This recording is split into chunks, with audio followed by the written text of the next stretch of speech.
Repulsion bond angle decrease कर जाता है। Clear?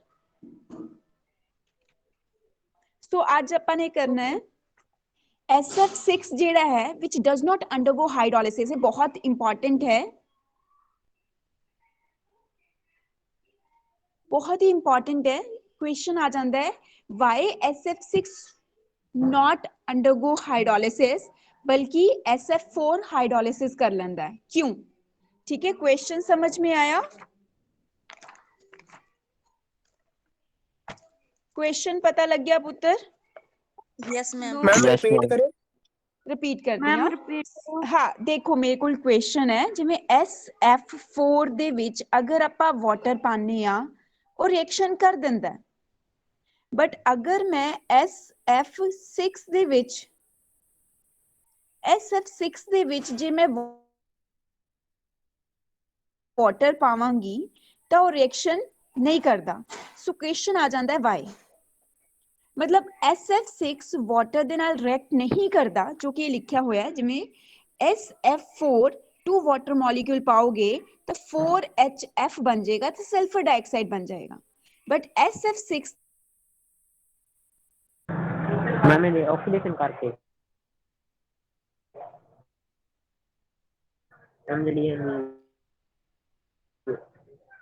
Okay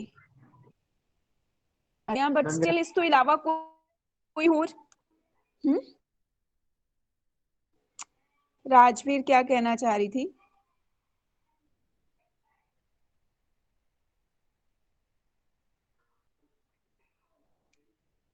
ma'am P pi bonding. No बेटा पी पाई बॉन्डिंग नहीं आएगा इनदे विच। चलो मैं तुम्हें दस दिया, देखो अपने को ना सल्फर है, ठीक है, सल्फर दे अराउंड ना 6 फ्लोरीन है, ठीक है, 1 2 3 4 5 6। सपोज ये SF6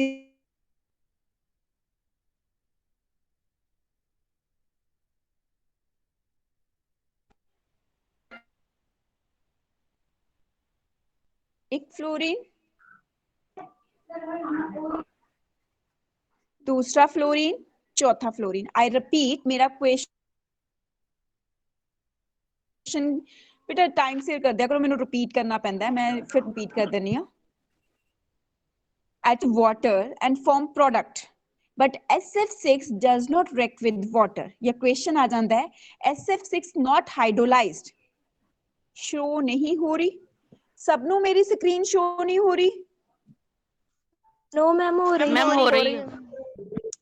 रीटा नेटवर्क, हाँ रीटा नेटवर्किंग प्रॉब्लम होएगी पुत्र। SF4 ਦੇ ਵਿੱਚ ਵਾਟਰ ਪਾਓਗੇ ਰਿਐਕਸ਼ਨ ਹੋ ਜਾਂਦੀ ਹੈ, SF6 ਦੇ ਵਿੱਚ ਵਾਟਰ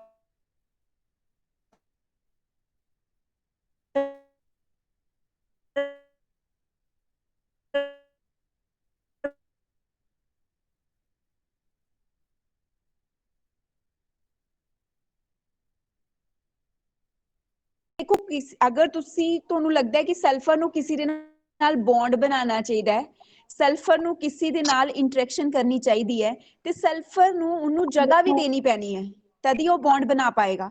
ਬਟ SF6 ਦੇ ਵਿੱਚ ਤਾਂ ਜਗ੍ਹਾ ਹੀ ਨਹੀਂ ਹੈ। ਫਲੋਰੀਨ ਨੇ ਕੀ ਕੀਤਾ ਹੋਇਆ, ਅਸੀਂ ਬਾਹਰ ਦੇ ਬੰਦੇ ਨੂੰ ਆਣ ਹੀ ਨਹੀਂ ਦੇਣਾ, ਅਸੀਂ ਸਲਫਰ ਨੂੰ ਪ੍ਰੋਟੈਕਟ ਕਰਕੇ ਰੱਖਾਂਗੇ।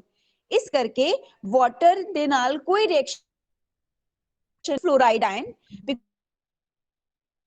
because of octahedral geometry, so water cannot attack on the central sulfur। ठीक है, और इधर देख लो अपने को बड़ी खाली जगह हैगी है वाटर दी अटैक करने वास्ते, है ना।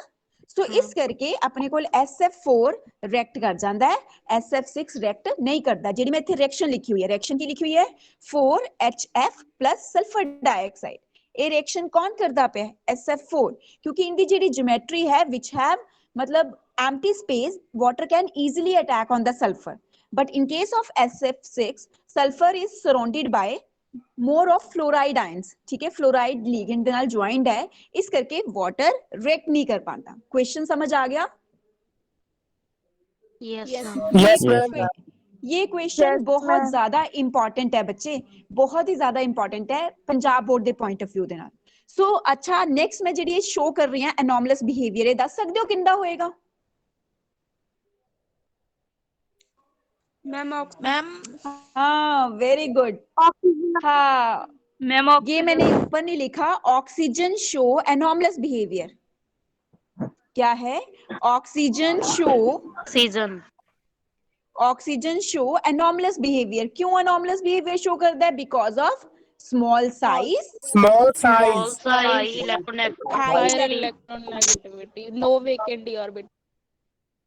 हाँ no availability of D orbital. Clear हो गया ये चीज? Yes ma'am. ਹੁਣ ਦੇਖੋ ਰਾਜੇ ਬੇਸਿਕ ਕਰੈਕਟਰ ਹੈ, ਮੈਂ ਇੱਥੇ ਨਾਰਮਲੀ ਲਿਖਿਆ ਹੋਇਆ ਕੁਝ।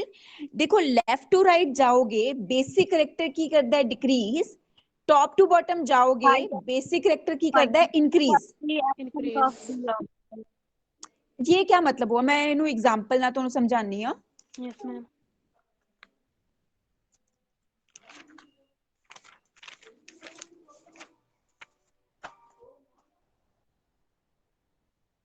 देखो बेसिक करैक्टर ਦਾ ਆਪਾਂ ਕਹਿ ਰਹੇ ਹਾਂ ਜਿਵੇਂ ਲੈਫਟ ਟੂ ਰਾਈਟ ਜਾਣੇ ਆ, ਆਪਣਾ ਸੀਗਾ ਲੈਫਟ ਟੂ ਰਾਈਟ ਜਾਣੇ ਆ, ਬੇਸਿਕ ਕਰੈक्टर ਕੀ ਕਰਦਾ ਹੈ?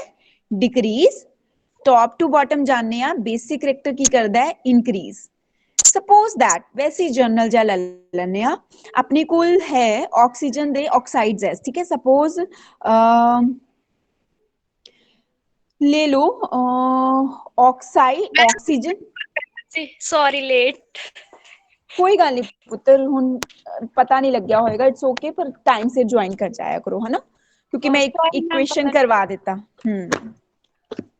कोई गल नहीं पुत्र, मैं तुहानू दिखानी आ।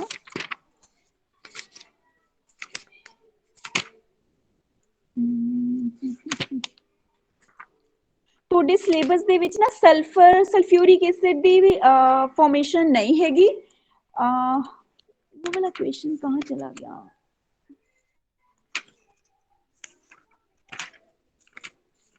ये सीगा एग्जांपल्स मिल जाने इथों, जस्ट वेट बच्चे।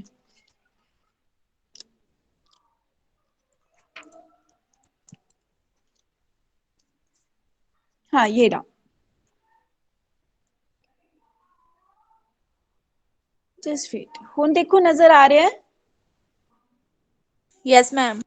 देखो रजे ਆਪਾਂ ਨੇ ਕੋਲ ਨਾ ਪਹਿਲੇ ਹੈ सोडियम मैग्नीशियम, मैं ਐਵੇਂ कर ਦਿੰਨੀ ਆ। Sodium magnesium aluminium silicon phosphorus sulphur chlorine, ठीक है। एवं है sodium magnesium aluminium silicon phosphorus sulphur chlorine. कोई मैनू दस सकता है लैफ्ट टू राइट जा रहे हैं कि टॉप टू बॉटम?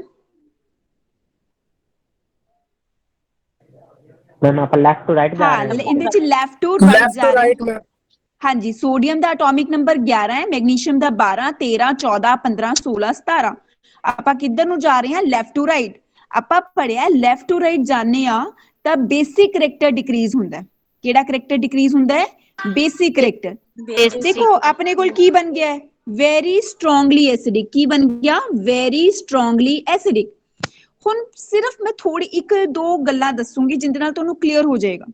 ਆਪਣੇ ਕੋਲ ਦੇਖੋ ਆ ਲੈ ਲਓ boron, boron aluminium gallium indium, ये किधर नु जा रहे हैं? टॉप टू बॉटम कि left to right? Ma'am top to bottom, ठीक है। एक अपने को लेफ्ट टू राइट है, एक टॉप टू बॉटम है। देखो टॉप टू बॉटम जा रहे हैं, पहले एसिडिक सीगा, फिर एम्फोटेरिक। एम्फोटेरिक दा मतलब है जिंदे विच एसिडिक बिहेवियर भी होवे ते बेसिक भी होवे, ते नीचे जांदे जांदे की बन गया? बेसिक बन गया। हुण ये की चीज है? बेसिक, ठीक है। हुणे समझ लो, ट्रेंड क्लियर हो गया ਤੁਹਾਨੂੰ? Yes ma'am. ਹੁਣ ਦੇਖੋ ਆਪਣੇ ਕੋਲ ਮੈਂ ਤੁਹਾਨੂੰ ਸਮਝਾਨੀ ਆ। ਦੇਖੋ ਰਜੇ ਆਪਣੇ ਕੋਲ ਸਪੋਜ਼ एग्जांपल ले लो जिवें लिथियम ऑक्साइड, ठीक है, सोडियम ऑक्साइड, पोटाशियम ऑक्साइड्स, ठीक है, सीजियम ऑक्साइड्स। ये ਆਪਾਂ जा रहे हैं लीना ने की रब से फरियाद, है ना, टॉप टू बॉटम जा रहे हैं, है ना। ਆਪਾਂ ਕਿੱਥੇ ਜਾ ਰਹੇ हैं? Top to bottom. Top to bottom जा रहे हैं। ਤੇ ਆਪਣੇ ਕੋ ਬੇਸਿਕ ਕਰੈਕਟਰ ਆਪਾਂ ਕੀ ਕਹਿ ਰਹੇ हैं? इंक्रीज, TBBI, ठीक है। TBBI ਹੋਏਗਾ। ਏਦਾਂ ਕਿਉਂ? ਦੇਖੋ ਰਾਜੇ, ਜਿਹੜਾ ਜਲਦੀ O2 ਨੈਗੇਟਿਵ ਡੋਨੇਟ ਕਰਦੇ, ਹੁਣ ਇਹ ਚੰਗੀ ਤਰ੍ਹਾਂ ਲਿਖ ਲੈਣਾ ਜਿੱਥੇ ਵੀ ਤੁਸੀਂ ਨੋਟਸ ਲਿਖਦੇ ਹੋ, ਮੈਂ ਇਹ ਦੱਸਣ ਲੱਗੀ ਹਾਂ। ਜਿਹੜਾ O2 ਨੈਗੇਟਿਵ ਡੋਨੇਟ ਕਰਦਾ ਹੈ ਉਹਨੂੰ ਆਪਾਂ ਕੀ ਕਵਾਂਗੇ? ਬੇਸਿਕ। ਉਹਨੂੰ ਕੀ ਕਵਾਂਗੇ ਆਪਾਂ? ਬੇਸਿਕ। ਠੀਕ ਹੈ। ਤੇ ਤੁਹਾਨੂੰ ਪਤਾ ਹੈ ਟੌਪ ਟੂ ਬਾਟਮ ਸਾਈਜ਼ ਕੀ ਕਰਦਾ ਹੈ? ਇਨਕਰੀਜ਼। Increase. ਸੋ ਸੀਜ਼ੀਅਮ ਦਾ ਸਾਈਜ਼ ਇੰਨਾ ਵੱਡਾ ਹੈ, ਆਕਸੀਜਨ ਦਾ ਸਾਈਜ਼ ਇੰਨਾ ਹੈਗਾ, ਤਾਂ ਬੌਂਡ ਦੇਖੋ ਬਹੁਤ ਵੱਡਾ ਹੋਏਗਾ, Yes, ma'am. ਜਲਦੀ ਟੁੱਟ ਜਾਏਗਾ। Yes, Yes, ma'am. ma'am. Lithium ਦਾ ਸਾਈਜ਼ ਛੋਟਾ, ਆਕਸੀਜਨ ਦਾ ਸਾਈਜ਼ ਛੋਟਾ, ਬੌਂਡ ਛੇਤੀ नहीं टूटेगा। No, हाँ जी ma'am. मैम। समझ में आ गया? जो जल्दी Yes, ma'am. ऑक्साइड ਦੇ ਦਿੰਦਾ ਹੈ Yes, ma'am. ਉਹ ਬੇਸਿਕ ਕਰੈਕਟਰ ਜ਼ਿਆਦਾ ਹੁੰਦਾ ਹੈ। ਸੋ ਅਗਰ ਮੈਂ ਤੁਹਾਨੂੰ ਐਗਜ਼ਾਮਪਲ ਲੈ ਲਵਾਂ ਸੋਡੀਅਮ ਦੀ, Na2O, magnesium oxide Al2O3, silicon dioxide, left to right ਜਾ ਰਹੇ ਹਾਂ, ਸਾਈਜ਼ ਕੀ ਕਰ ਰਿਹਾ ਹੈ? ਡਿਕਰੀਜ਼। ਇੱਥੇ ਸੋਡੀਅਮ ਦਾ ਸਾਈਜ਼ ਇੰਨਾ ਹੈਗਾ ਔਰ ਇੱਥੇ ਸਲਫਰ ਦਾ ਸਾਈਜ਼ ਇੰਨਾ ਹੁੰਦਾ, ਤਾਂ ਕਿਹੜਾ ਜਲਦੀ ਟੁੱਟੇਗਾ? Yes, ma'am. Sodium. सोडियम वाला। समझ में आ गया? तो इस Yes, करके ma'am. स्ट्रॉन्गर स्ट्रॉन्गर बेसिक होएगा, एक घट बेसिक होएगा। क्लियर है concept? Yes, ma'am. Yes, Clear. ma'am. है. Yeah. बेटा ये वाला जिहड़ा टॉपिक है ना, ये नीड दे पॉइंट ऑफ व्यू दे नाल इंपॉर्टेंट है। ठीक है, नीड दे point Okay, of view ma'am. दे नाल Okay, बहुत ma'am. ज्यादा इंपॉर्टेंट है। तो Okay, ma'am. अगर मैं कहा कि पंजाब बोर्ड दे पॉइंट ऑफ व्यू दे नाल इन्ना नहीं इंपॉर्टेंट, बट नीट दे पॉइंट ऑफ व्यू दे नाल बहुत ज्यादा इंपॉर्टेंट सीगा। क्लियर हो गया? करिए फिर अगे। Yes, ma'am.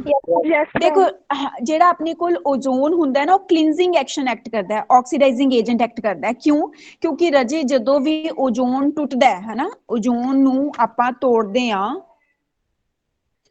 O3 ਨੂੰ ਥੋੜਾ ਜਿਹਾ ਹੀਟ ਕਰ ਦੋਗੇ, ਇਟ ਵਿਲ ਬੀ ਬ੍ਰੇਕ, ਤੇ ਆਪਣੇ ਕੋਲ ਆਕਸੀਜਨ ਪਲੱਸ ਨੇਸੈਂਟ ਆਕਸੀਜਨ ਬਣਦੀ ਹੈ। ਆ ਨੇਸੈਂਟ ਆਕਸੀਜਨ ਕਰਕੇ ਦੇਖੋ ਰਜੇ, ਜਿਹੜੀ ਚੀਜ਼ ਬ੍ਰੈਕਟ ਚ ਪਾਈ ਜਾਏਗੀ ਨਾ, ਉਹ ਵੈਰੀ ਰਿਐਕਟਿਵ ਹੋਏਗੀ।